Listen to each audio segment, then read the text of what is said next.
Good morning. It's Friday, January the 12th, week 2 of 2024, and we're reading Granddaddy's Bible. Today, we'll be reading chapters 35, 36, and 37 of Genesis.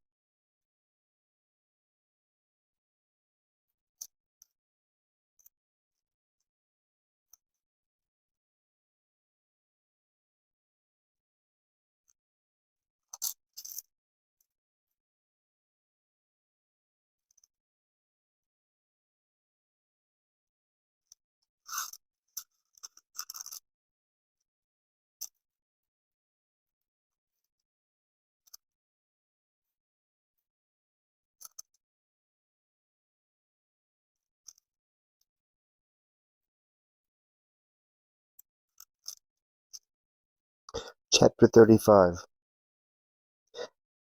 Jacob purgeth his family from idols, goeth by God's commandment to Bethel, and therefore buildeth an altar. God, appearing again to Jacob, blesseth him, and changeth his name into Israel. Rachel dieth in childbirth, Isaac dieth also.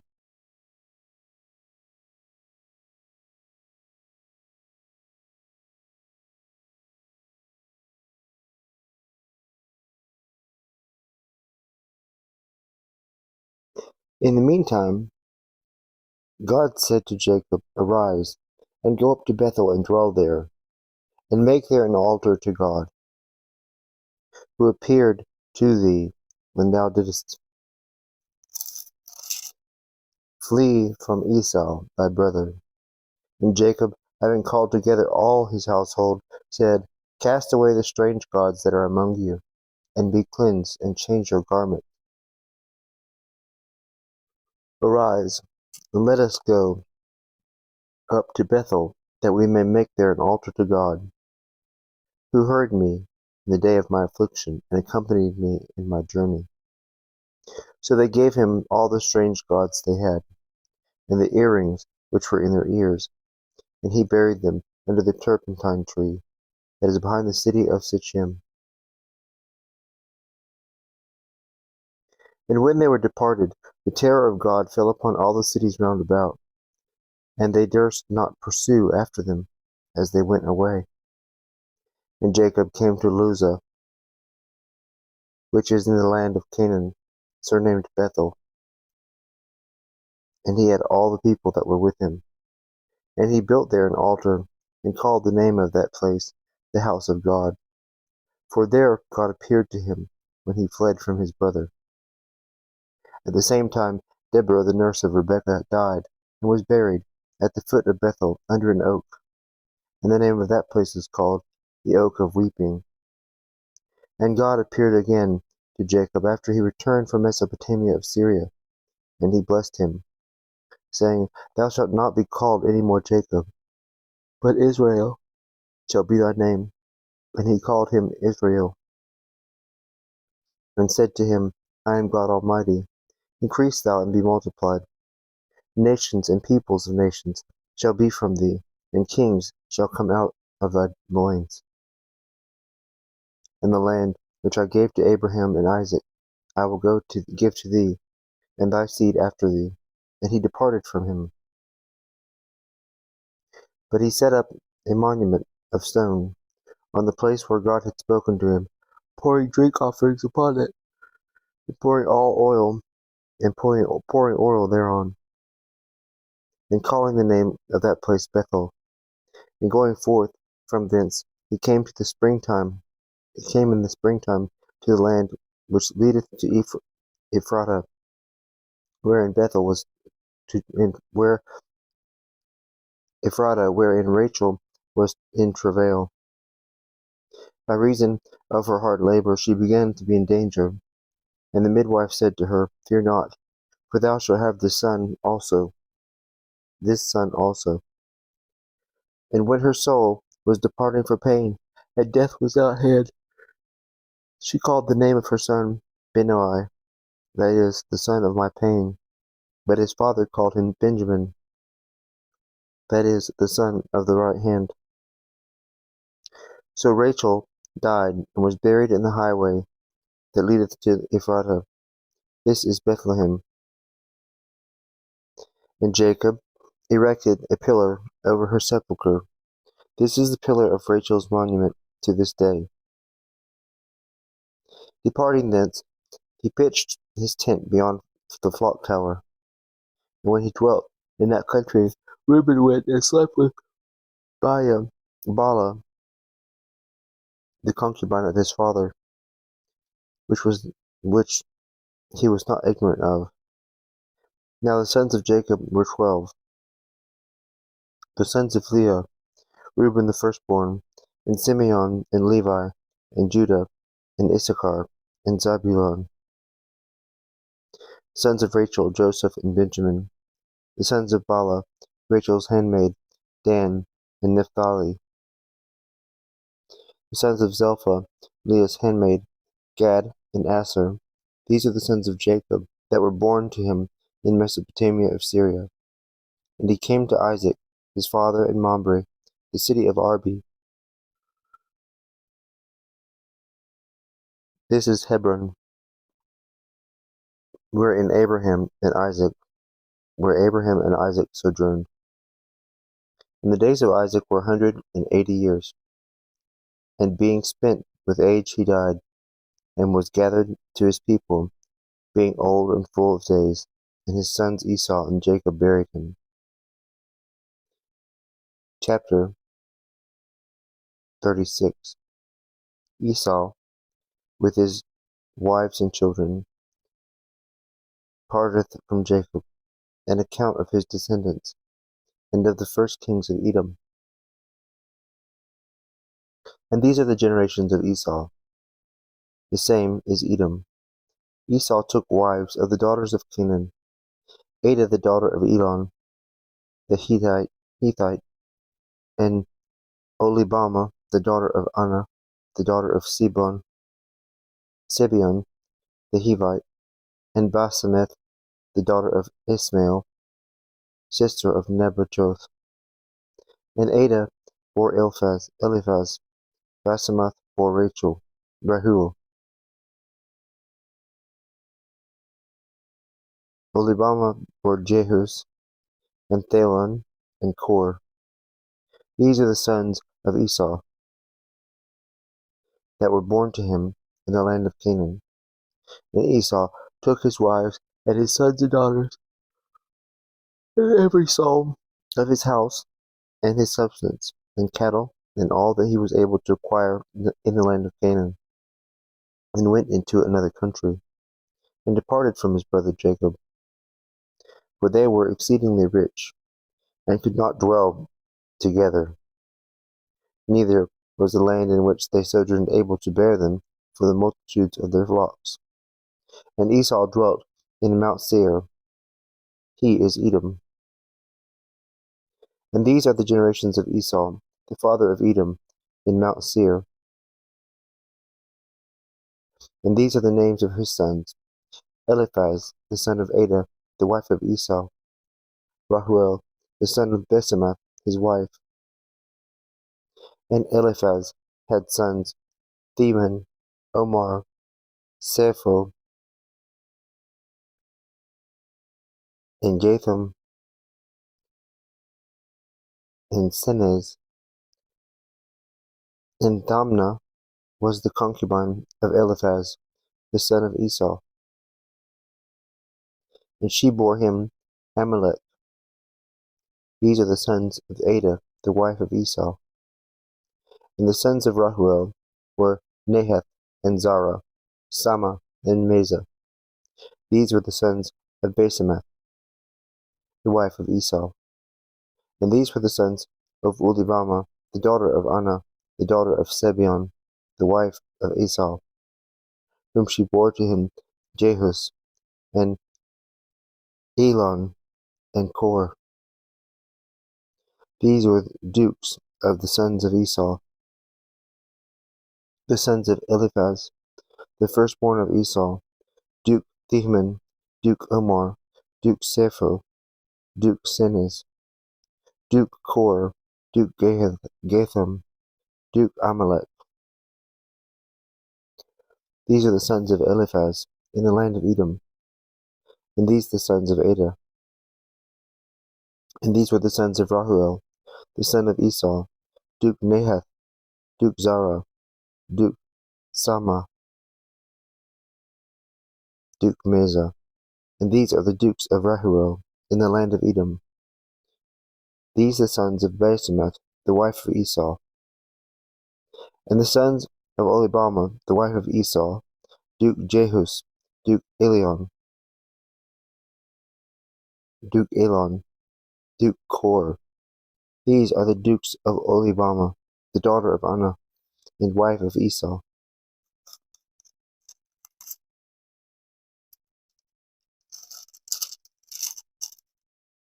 These are the sons of Esau, and these the dukes of them, the same is Edom. These are the sons of Seir, the Horite, the inhabitants of the land, Lotan, and Sobal, and Sibeon, and Anna, and Disan, and Esser, and Disan. These are dukes of the Horites, the sons of Seir, in the land of Edom. And Lotan had sons Hori and Heman, and the sister of Lotan was Thama. And these the sons of Sobal, Alvan, and Manahat, and Ebal, and Sepho, and Oman. And these the sons of Sibeon, Aya, and Anna. This is Anna, that found the hot waters in the wilderness, when he fed the asses of Sibeon his father. And he had a son Disan, and daughter Oholibamah. And these were the sons of Disan, Hamdan, and Esibon, and Jethram, and Sharon. These also were the sons of Esser, Baalan, and Zavan, and Achan. And Disan had sons Hus and Aram. These were dukes of the Horites, Duke Lotan, Duke Sobal, Duke Sibeon, Duke Anna, Duke Dyson, Duke Isser, Duke Disan. These were dukes of the Horites that ruled the land of Seir. And the kings that ruled in the land of Edom before the children of Israel had a king were these: Bela, the son of Beor, and the name of his city Dinhabah. Bela had died, and Jacob the son of Zara of Bosra reigned in his stead. And when Jacob was dead, Husami of the land of Temanites reigned in his stead. And after his death, Hadad, the son of Bedad, reigned in his stead, who defeated the Madianites in the country of Moab, and the same of his city was Avith. And when Hadad was dead, there reigned in his stead Simeah of Masrekah, and he being dead, Saul of the river Rehoboth reigned in his stead. And when he also was dead, Balanan, son of Achbor, succeeded in the kingdom. This man also being dead, Adar reigned in his place, and the name of the city was Foul. And the name of his city was Foul, and his wife was called Mehetabel, the daughter of Matred, daughter of Mizab.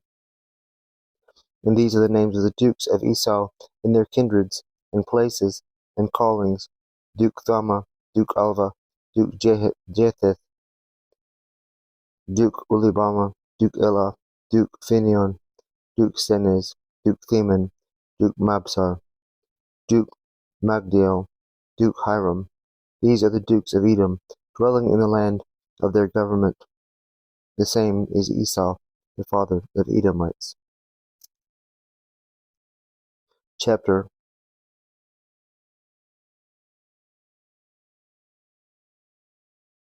37.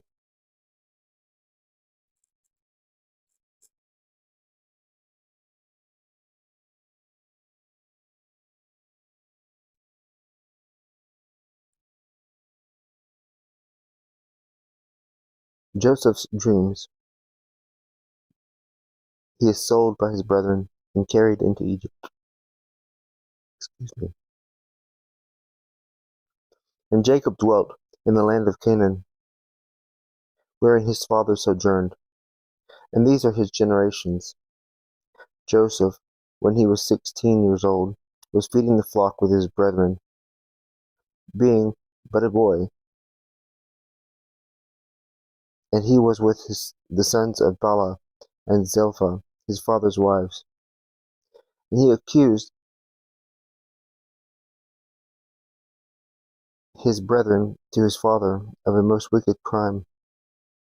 Now Israel loved Joseph above all his sons, because he had him in his old age, and he made him a coat of diverse colors. And his brethren, seeing that he was loved by his father more than all his sons, hated him, and could not speak peaceably to him. Now it fell out also that he told his brethren a dream that he had dreamed, which occasioned them to hate him the more. And he said to them, Hear my dream which I dreamed. I thought we were binding sheaves in the field, and my sheaf arose as it were, and stood, and your sheaves standing about bowed down before my sheaf. His brethren answered, Shalt thou be our king, or shall we be subject to thy dominion? Therefore this matter of his dreams and words ministered nourishment to their envy and hatred. He dreamed also another dream, which he told his brethren, saying, I saw in a dream, as it were, the sun and the moon, and 11 stars worshipping me. And when he had told this to his father and brethren, his father rebuked him, and said, What meaneth this dream that thou hast dreamed? Shall I and thy mother and thy brethren worship thee upon the earth? His brethren therefore envied him. But his father considered the thing with himself. And when his brethren abode in Sichem, feeding their father's flocks, Israel said to him, Thy brethren feed the sheep in Sichem. Come, I will send thee to them. And when he answered, I am ready, he said to him, Go, and see if all things be well with thy brethren, and the cattle, and bring me word again what is doing. So being sent from the vale of Hebron, he came to Sichem, and the man found him there wandering in the field, and asked what he sought. He answered, I seek my brethren. Tell me where they feed their flocks. And the man said to him, They are departed from this place, for I heard them say, Let us go to Dothan. And Joseph went forward after his brethren, and found them in Dothan.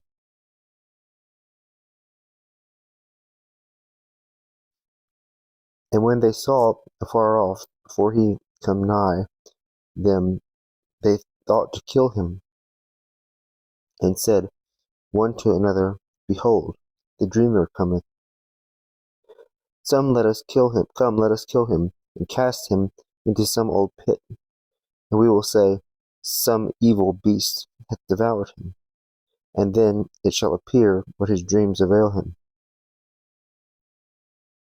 And Reuben, hearing this, endeavored to deliver him out of their hands, and said, Do not take away his life, nor shed his blood, but cast him into this pit that is in the wilderness, and keep your hands harmless.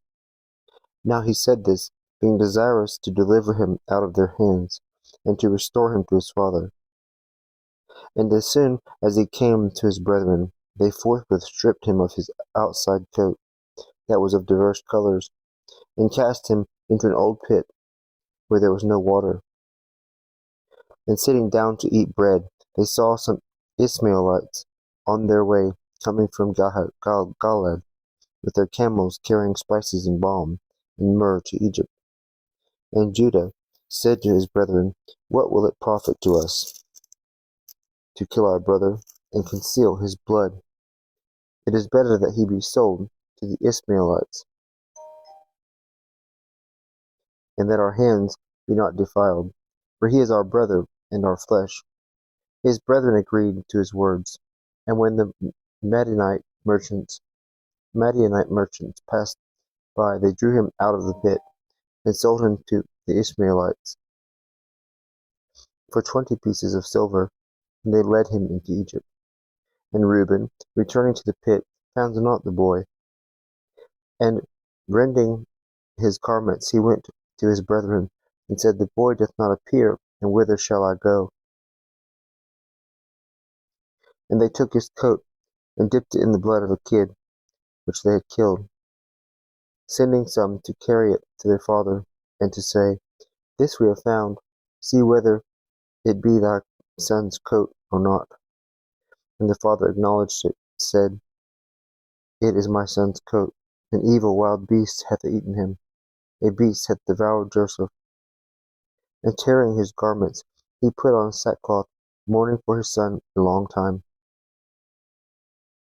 And his children, all his children being gathered together, comfort their father in his sorrow. He would not receive comfort, but said, I will go down to my son into hell, mourning. And whilst he continued weeping, the Madianites sold Joseph in Egypt to Potiphar, an eunuch of the Pharaoh, captain of the soldiers. I'm going to continue reading because I really think this is interesting. Chapter 38. The sons of Judah. The death of Her and Onan, the birth of Phares and Zara. At that time Judah went down from his brethren, and turned into a certain Adulamite named Hires, and he saw there the daughter of a man of Canaan, called Sue, and taking her to wife, he went unto her, and she conceived and bore a son, and called his name Her. And conceiving again, she bore a son, and called him Onan. She bore also a third, whom she called Sia, after whose birth she ceased to bear any more. And Judah took a wife for her, his firstborn, whose name was Tamar. And Her, the firstborn of Judah, was wicked in the sight of the Lord, and was slain by him. Judah therefore said to Onan his son, Go into thy brother's wife, and marry her, that thou mayest raise seed to thy brother. He, knowing that the children should not be his, when he went into his brother's wife, spilled his seed upon the ground, lest children should be born in his brother's name. And therefore the Lord slew him, because he did a detestable thing. Wherefore Judah said to Tamar his daughter-in-law, Remain a widow in thy father's house, till Selah my son grow up. For he was afraid lest he also might die, as his brethren did. She went her way, and dwelt in her father's house. And after many days were past, the daughter of Sue, the wife of Judah, died. And when he had taken comfort after his mourning, he went up to Thamas, to the shearers of sheep, he and Hires the Adulamite, the shepherd of his flock. And it was told Tamar that her father-in-law was come up to Thamas to shear his sheep. And she put off the garments of her widowhood, and took a veil, and changing her dress, sat in the crossway that leadeth to Thamnas, because Selah was grown up, and she had not been married to him. When Judah saw her, he thought she was a harlot, for she had covered her face, lest she should be known. And going to her, he said, Suffer me to lie with thee, for he knew her not to be his daughter-in-law. And she answered, What wilt thou give me to enjoy my company?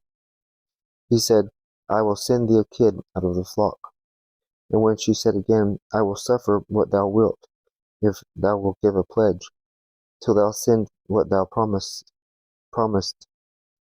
Judah said,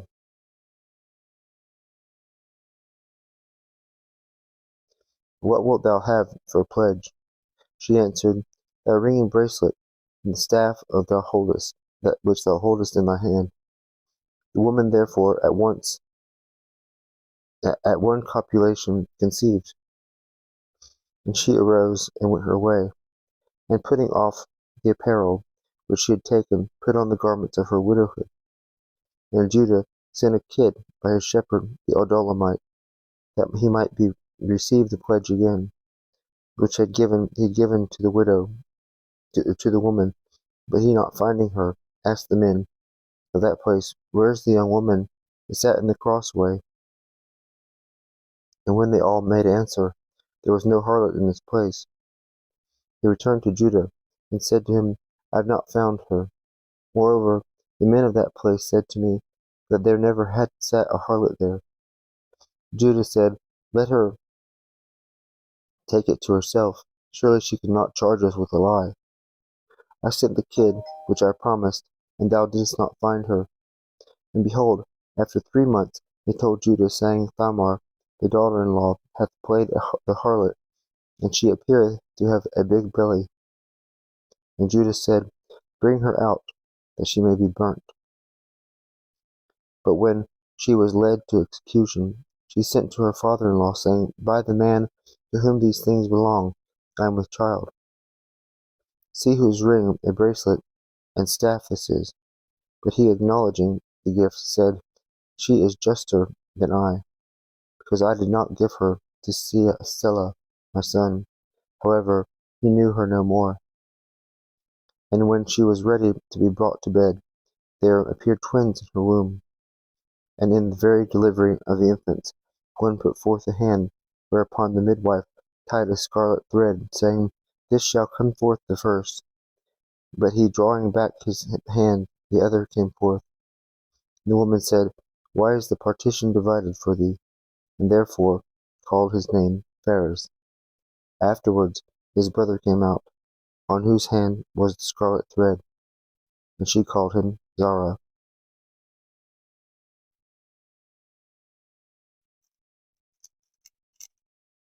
We'll continue with chapter 39 tomorrow.